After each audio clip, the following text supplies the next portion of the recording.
தொடர்பான உள்நாட்டு செய்திகள்.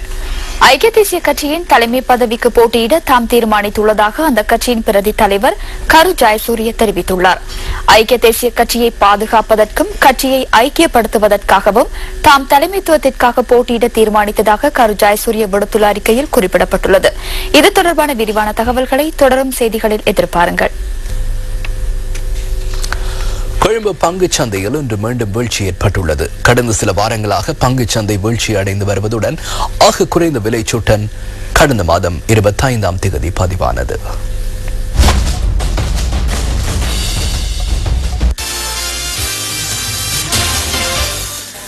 இன்றைய பங்கு பரிவர்த்தனை நிறைவில் அனைத்து பங்குச்சூட்டின் 1.51 வீழ்ச்சியடைந்தது.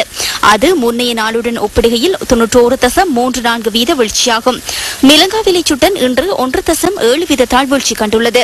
கடந்த வெள்ளிக்கிழமையுடன் ஒப்பிடும் போது அது 6.3 வீத வீழ்ச்சியாகும். இவ்வருட ஆரம்பத்தில் உலகில் வளர்ச்சி கண்டு வரும் பங்குச்சந்தையில் முன்னிலை வகித்த கொழும்பு பங்குச்சந்தையில் அனைத்து பங்குச்சுட்டனின் பெறுமதி 7,811 காணப்பட்டதுடன் மிளகா விலைச்சுட்டன் 7,327 வளர்ச்சி கண்டிருந்தது. எனினும் இன்றைய அனைத்து பங்குச்சுட்டன் 1,805 மிளகா விலைச்சுட்டன் 2,172 வீழ்ச்சி அடைந்துள்ளது.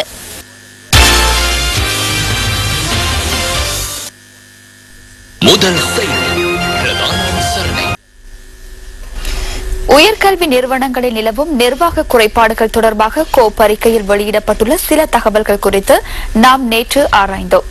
அதன் 2ஆம் கட்டம் தொடர்பாக இன்று கவனம் செலுத்தப்படுகின்றது.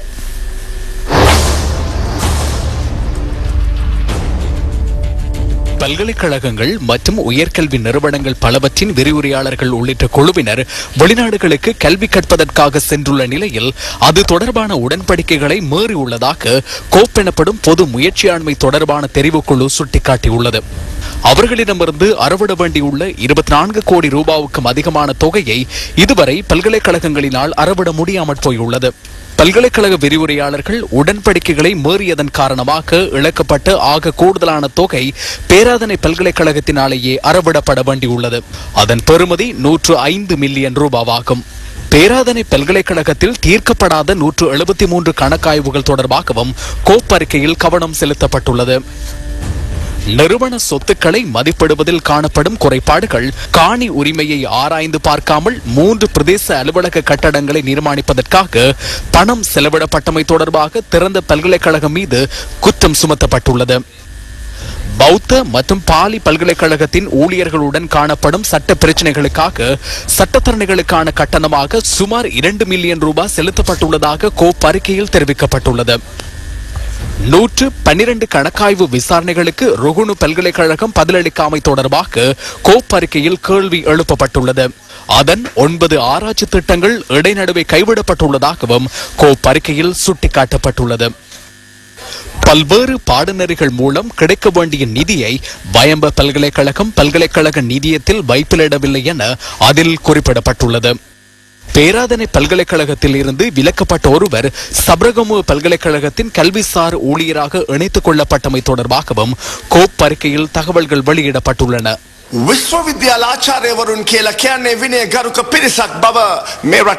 பல்கலைக்கழக விரிவுரையாளர்கள் ஒழுக்கமுள்ள ஒரு தரப்பினர் என்பதை நாட்டு மக்கள் அறிவார்கள். அவர்கள் செலுத்த வேண்டிய பணம் கிடைக்காததால் பல்கலைக்கழக கட்டமைப்பிற்கு பாதிப்பு ஏற்படவில்லை. புத்திஜீவிகள் வெளியேற்றமே பல்கலைக்கழக துறையின் வீழ்ச்சிக்கான காரணமாகும். உரிய சம்பளம் இல்லாததன் காரணமாகவே பல்கலைக்கழக விரிவுரையாளர்கள் நாட்டை விட்டு வெளியேறியுள்ளனர்.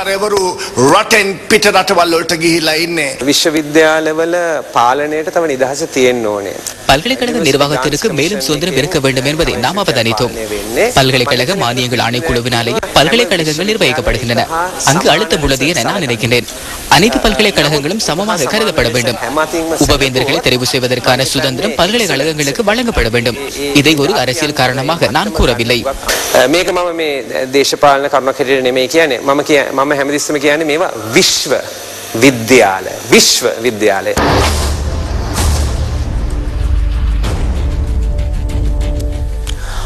ஐக்கிய தேசிய கட்சியின் தலைமை பதவிக்கு போட்டியிட தாம் தீர்மானித்துள்ளதாக அந்த கட்சியின் பிரதி தலைவர் கரு ஜெயசூரிய தெரிவித்துள்ளார். ஐக்கிய தேசிய கட்சியை பாதுகாப்பதற்கும் கட்சியை ஐக்கியப்படுத்துவதற்காகவும் தாம் தலைமைத்துவத்திற்காக போட்டியிட தீர்மானித்ததாக கரு ஜெயசூரிய விடுத்துள்ள அறிக்கையில் குறிப்பிடப்பட்டுள்ளது.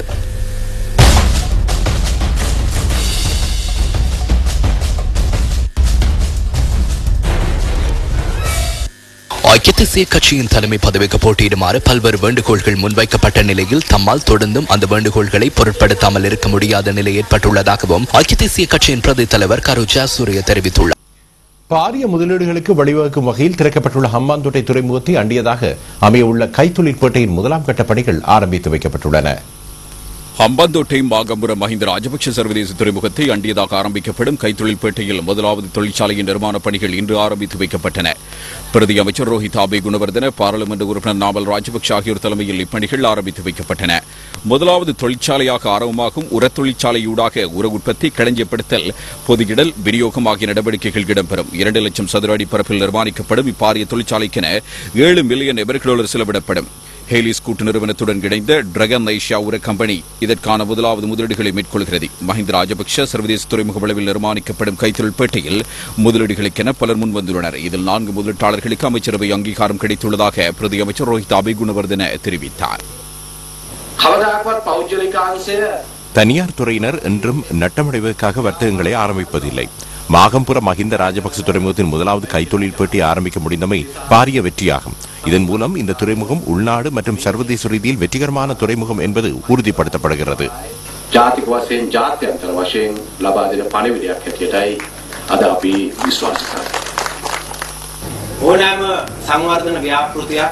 எந்த ஒரு வர்த்தகமும் வெற்றியடைவது கொடுக்கல் வாங்கல்களில் ஈடுபடுவோர் தொழில் முயற்சியாளர்கள் இணைந்து கொள்வதன் மூலமாகும். இந்த நிலைமை இன்று மாகம்புர மஹிந்த ராஜபக்ச துறைமுகத்துக்கு ஏற்பட்டுள்ளது.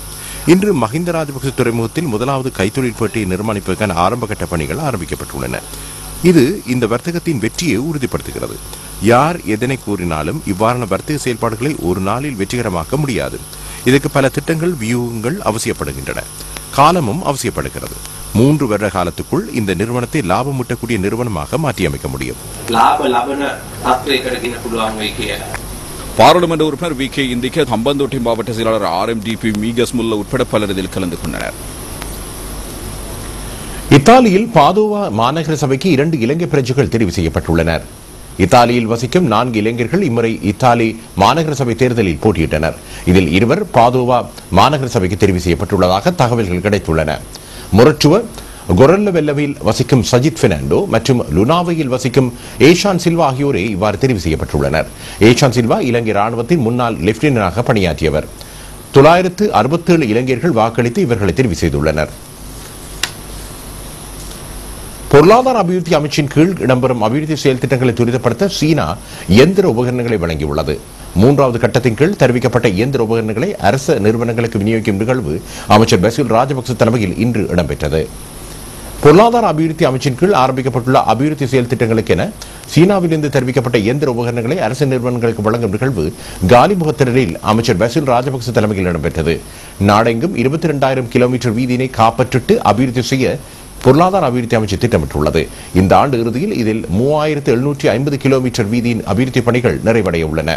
அபிவிருத்தி செயல் திட்டங்களை துரிதப்படுத்துவதற்காக சீனாவிலிருந்து 750 இயந்திர உபகரணங்களை தெரிவிக்க அமைச்சர் நடவடிக்கை எடுத்தது.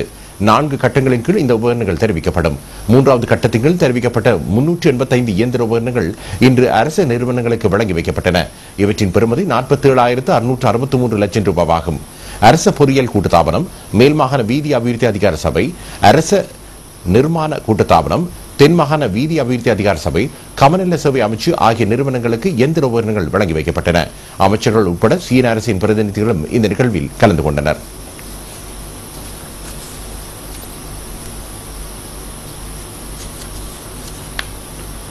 நீர்ப்பாசன நீர் விநியோக துறையின் முன்னேற்றத்துக்கு அரசாங்கம் மேற்கொண்ட தீர்மானங்களினால் விவசாயிகளுக்கு பல்வேறு நிவாரணங்கள் கிடைத்துள்ளன.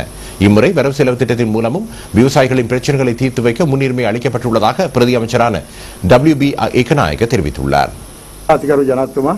அதிமேதகு ஜனாதிபதி இதில் விசேட கவனம் செலுத்தி நீர்ப்பாசன திணைக்களம், மகாபலி அபிவிருத்தி அதிகார சபை ஆகியவற்றை இணைத்து விவசாயிகளுக்கு பல்வேறு நிவாரணங்களை வழங்க நடவடிக்கை எடுத்துள்ளார். இம்முறை வரவு செலவு திட்டத்தினூடாக எமக்கு 24 பில்லியன் ரூபாய் கிடைத்துள்ளது. அடுத்த ஆண்டு 35 பில்லியன் ரூபாய் எமக்கு கிடைக்கும். பாரிய அளவு தொகை நிதி ஒதுக்கப்பட்டுள்ளது. நாச்சியாத்துவ, நுவரவாவி, சிசாபாவி ஆகியவற்றின் புனர் அமைப்பு பணிகளை இவ்வாண்டு ஆரம்பிக்க முடிந்தது. அடுத்த ஆண்டு பல புதிய வேலை திட்டங்களை ஆரம்பிக்க உள்ளோம். யான் ஓயா போன்ற பல்வேறு திட்டங்கள் ஆரம்பிக்கப்பட்டுள்ளன.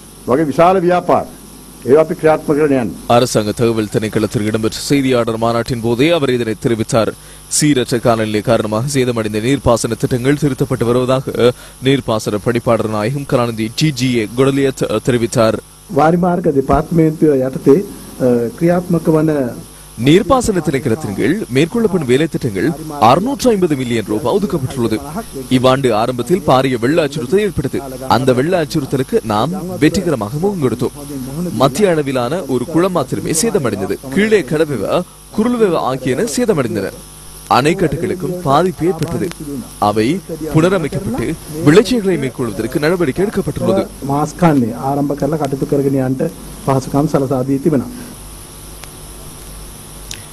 12 யாசகர்களை கொலை செய்த சந்தேக நபர் கைது செய்யப்பட்டுள்ளார்.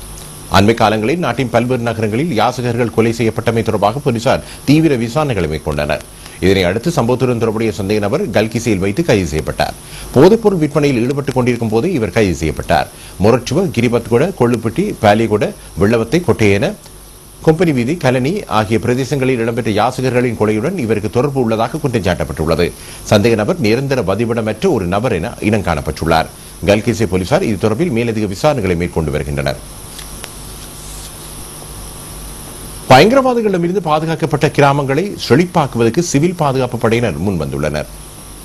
வவுனியாவில் கடந்த காலங்களில் அச்சுறுத்தலுக்குள்ளான கிராமங்களை பயங்கரவாதிகளிடமிருந்து பாதுகாப்பதற்கு உயிர் தியாகத்துடன் போராடிய சிவில் பாதுகாப்பு படையினர் இன்று அப்பகுதிகளை விவசாயத்தின் மூலம் சுபிட்சமாக்குவதற்கு அர்ப்பணிப்புடன் செயற்பட்டு வருகின்றனர். யுத்தம் முடிவடைந்து சமாதானம் ஏற்பட்டுள்ள நாட்டு மக்களுக்கு சுதந்திரமாகவும் சுபிட்சமாகவும் வாழ்வதற்கு உகந்த சுற்றாடல் ஏற்படுத்தப்பட்டு வருகின்றது. ஆயுதங்களுக்கு பதிலாக கத்திகளையும் மண்வெட்டிகளையும் கரங்களில் எடுத்து இன்று வியர்வை சிந்துகின்றார்கள். நாம் பயிரிடுவோம், நாட்டை கட்டியெழுப்புவோம் எனும் வேலை திட்டத்திற்கு வழிகாட்டியதன் மூலம் வவுனியாவில் 535 ஏக்கரில் நெல், சோளம், கௌப்பி, குரக்கன் உட்பட பல்வேறு செய்கைகள் மேற்கொள்ளப்படுகின்றன. யுத்தத்தின் பின்னர் நாம் ஆயுதங்களை கைவிட்டு மண்வெட்டியையும் கத்தியையும் கையிலெடுத்து அபிவிருத்திக்கான பயணத்தை முன்னெடுத்திருக்கின்றோம். நெல், குரக்கன், சோளம், கௌப்பி போன்ற உப உணவுப் பயிர்களை நாம் பயிரிடுகின்றோம்.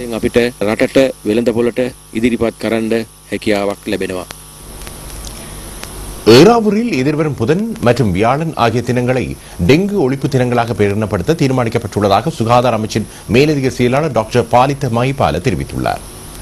ஏறாவூர் பகுதியில் கடந்த 11 மாதங்களில் 512 பேர் டெங்கு நோயினால் பீடிக்கப்பட்டுள்ளனர். இது தொடர்பான உயர்மட்ட மாநாடு ஒன்று பிரதேச சுகாதார மருத்துவ அதிகாரி தலைமையில் இடம்பெற்றது. சுகாதார அமைச்சர் மேலதிக செயலாளர் டாக்டர் பாலித மகிபால, மாகாண அமைச்சர் MS உதுமால பே உட்பட உயர் சுகாதார அதிகாரிகள் பலரும் இதில் கலந்து கொண்டனர். ஏறாவூர் பிரதேசத்தில் உள்ள 17 கிராம சேவகர் பிரிவில் உள்ள 30 தலைவர்களின் கீழ் 100 குழுக்கள் ஏற்படுத்தப்பட்டு டெங்கு நுழம்புகள் பெருகும் இடங்களை கண்காணித்தல், சுத்தம் செய்தல், அறிவுறுத்தல் உட்பட பல்வேறு நடவடிக்கைகள் மேற்கொள்ளப்பட உள்ளன. இதற்கென 20 உளவு இயந்திரங்கள் பயன்படுத்தப்பட உள்ளதாகவும் இதில் போலீசார் உட்பட 100 பேர் சேவையில் இணைத்துக் கொள்ளப்பட உள்ளதாகவும் தெரிவிக்கப்பட்டது. ஏறாவூர் ஆதார் வைத்தியசாலைக்கு விஜயம் செய்த பிரமுகர்கள் அங்குள்ள நோயாளர்களை பார்வையிட்டனர். இரத்த பரிசோதனைக்கான நவீன இயந்திரம் ஒன்றை கொள்வனவு செய்வதற்கு 30 லட்சம் ரூபாய் ஒதுக்குவதாக சுகாதார அமைச்சர் மேலதிக செயலாளர் டாக்டர் பாலித மகிபால அங்கு தெரிவித்தார். நாட்டின் பல பாகங்களிலும் இடம்பெற்ற நிகழ்வுகளின் தொகுப்பு அடுத்து.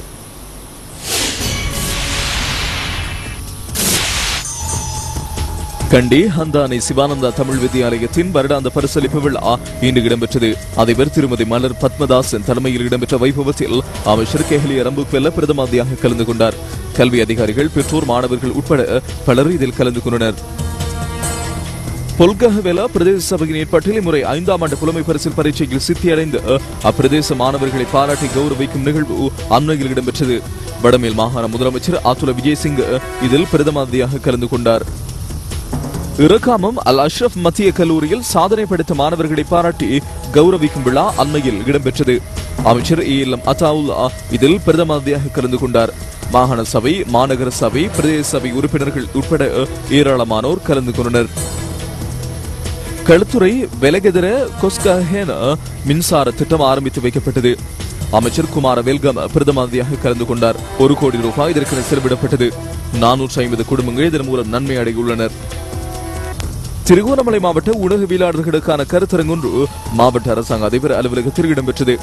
அரசாங்க தகவல் திணைக்களம் இதனை ஏற்பாடு செய்திருந்தது. பிரதி அமைச்சர் MKADS குணவர்தன, மாவட்ட அரசாங்க அதிபர் TTRD சில்வா, அரசு தகவல் பணிப்பாளர் பேராசிரியர் RA ரத்ன எத்துக்கல, தினகரன் பிரதம ஆசிரியர் S தில்லைநாதன் உட்பட பலர் கலந்து கொண்டனர். சிவில் பாதுகாப்பு பிரிவின் தேசிய படைப்பாளரும் சிரேஷ்ட போலீஸ் அத்தியட்சகருமான விஜித டி கொமசார் மட்டக்களப்பு மாவட்டத்துக்கு விஜயம் செய்தார். மாவட்டத்தில் உள்ள 14 போலீஸ் பிரிவுகளுக்கு பொறுப்பான உதவி போலீஸ் அத்தியட்சகர்கள், போலீஸ் நிலைய பொறுப்பதிகாரிகள், மக்கள் தொடர்பு அதிகாரிகளை சந்திக்கும் உயர்மட்ட மாநாட்டிலும் அவர் கலந்து கொண்டார். மட்டக்களப்பு மாநகர சபை மாநாட்டு மண்டபத்தில் இந்த சந்திப்பு இடம்பெற்றது. அரசாங்கத்தின் 1000 பாடசாலை அபிவிருத்தி திட்டத்தின் கீழ் தெரிவு செய்யப்பட்டுள்ள 94 முஸ்லிம் பாடசாலைகளின் அதிபர்களுக்கான கருத்தரங்கும் சேலமர்வும் கொழும்பு YMMA மண்டபத்தில் இடம்பெற்றது. முஸ்லிம் கல்வி மாநாட்டின் தலைவர் கலாநிதி ஹுசைன் இஸ்மாயில் தலைமையில் கூட்டம் இடம்பெற்றது. 9 மாகாணங்களில் உள்ள பாடசாலைகளின் அதிபர்கள் பிரிக்கப்பட்டு தமது பாடசாலைகளில் மேற்கொள்ள வேண்டிய அபிவிருத்தி சாதக பாதக பிரச்சினைகளை எழுத்து மூலம் கல்வி அமைச்சின் அதிகாரிகளிடம் சமர்ப்பித்தனர்.